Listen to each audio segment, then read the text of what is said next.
Hello. Welcome back to another video. Please, if you're new here, please hit the subscribe button, hit the notification bell to be notified once I upload another video. And yes, let's get started.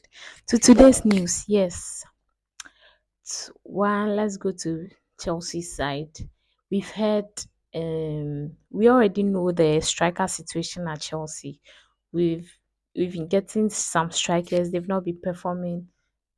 The last I remember is striker performed well, not very well, but okay. I'll say it's Abraham. How do you call this guy?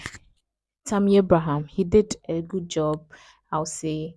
Yeah, so that's it. And so we'll be suffering for this striker position for a while now.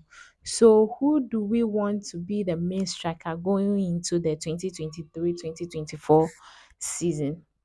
We've already got Broya, who has come off an ACL injury. So I think getting him to the starting lineup to be a very difficult thing. So we've just been managing him for some time. And we've also got a new guy in Nicholas Jackson, who has been transferred from Villarreal to Chelsea. And he's also a striker, by the way. And I think he's a very good fit. He's only 21 years old. So we've heard Chelsea are plucking out another striker who will be the main guy so that Nicholas Jackson and Breya will be rotating the side. So yeah, who is it? Dusan Vlahovic. Vlahovic is a player who plays for Juventus, by the way. So we've been linked with him. Personally, I think he's a very good striker. He has goals in him, and maybe he can be able to prove himself in the Premier League. Maybe not, but personally, I'm not too convinced about this guy. I'm not too convinced he'll be able to bang in maybe 20 goals and some assists in the coming season. So I personally am not convinced about this guy. What do you think about this guy? Personally, I think if we have gotten Osimhen, that would be a very good signing, by the way. Osimhen, Kolo Muani, I would like these two. Either of them I'll take, but Dusan Vlahovic, I'm not too sure of this guy, whether he fits the Premier League playing structure or not. So let me know, what do you think? Or do you think we should go in for Kolo Muani? Because Chelsea are very keen on signing this guy. What do you think? Will he be a good signing? Let me know in the comments. To another news, Harry Kane to Bayern.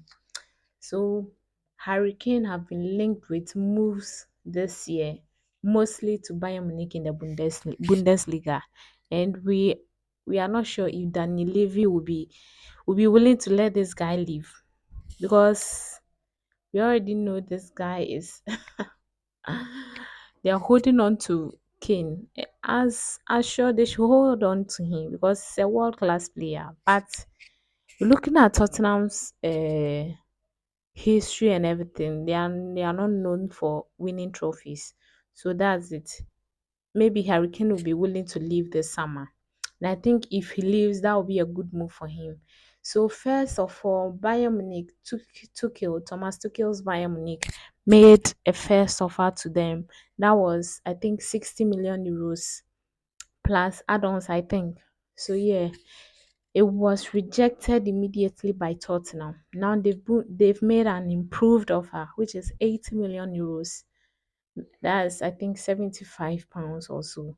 I don't know. But they've made an improved offer. But Tottenham has again rejected the bid. What do you think is the problem here? Is it that the money is too little?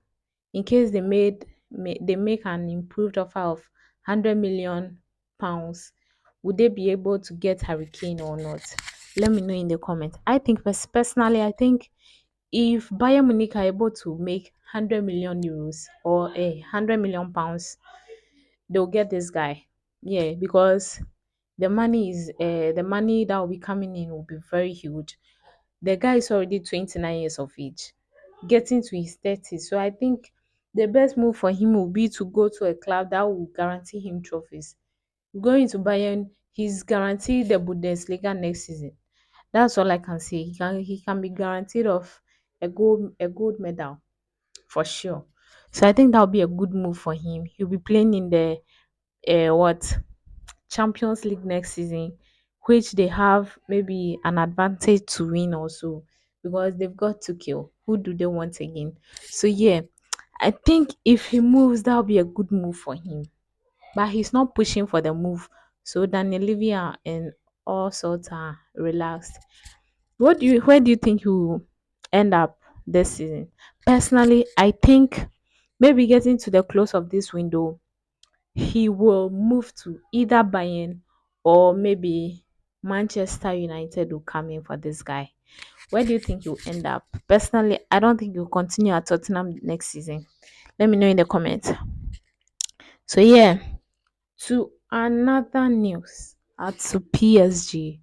So we know that Kylian Mbappe has refused to sign the clause in his contract to trigger for a next year. So looking at things, he only have one season left on his contract. So it's either they sell him now or make him let him leave for free next season, which I doubt it. So PSG are are trying their best for him to sign this contract, but Kylian Mbappe and his PR, they said now they are not triggering the clause. So he has been granting interviews here and there, talking about PSG, making their name look bad. So I think the connection, the personal relationship between Paris Saint Germain and Kylian Mbappe has been broken down. So they would be forced to sell. So which club would this guy end up? Personally, I think it's either Real Madrid come for him or Manchester United comes for him. And in Real Madrid's situation, they said they will not be able to afford this guy because this guy is a world class player. Um PSG will not be receiving anything less than £200 million. And I think it's a fair deal because looking at Declan Rice and Jude Bellingham all going in for £100 million plus add-ons, I think it's just fair to sell Mbappe for £200 million, nothing less than that. So I think it's a fair price. So you see that Real Madrid cough up that sum of money to get this guy, or they let him go so that another club can come and get this guy from PSG. And where do you think you end up? I personally, if Manchester United are taken over by the Qatari group, they'll get this guy. And he will not be able to have a say in it because I personally think he prefers to go to Real Madrid. And Real Madrid will also want to have this guy, but they don't have the money. So it's the one with the money that will get this guy. So where do you think you end up? Let me know in the comment section right now. And to another news, Juventus, they've been kicked out of Europe. So with the Juventus problem, last season we heard that they've been caught of cheating or so in the Serie A. So they've deducted 10 points from their points, which later on they said no, and coming in they said yes again, so they reduced their points. And I think they ended up, is it fourth or so? Yeah. So Juventus they would have been guaranteed a Champions League football next season, but looking at things, UEFA has kicked them out of Europe, so they've dropped. So the person who finished fifth will be playing Champions League football next season. That's a miracle. I wish that could happen in the Premier League so that Chelsea will just fly to fourth place, which is impossible by the way because we finished 12. No, who will come below us? Nobody. So yeah, that's it. What do you think about the Juventus the UEFA decision on Juventus? Do you think it's a very good thing to do, or they are just taking advantage of the situation? I personally don't know what to think. So let me know in the comments. And I'll see you next time. Please hit the subscribe button if you're new. Hit the notification bell to be notified once I upload another video. And I'll see you next time. Peace. The distance between me and success now is just time. Not a long time, 1 millisecond.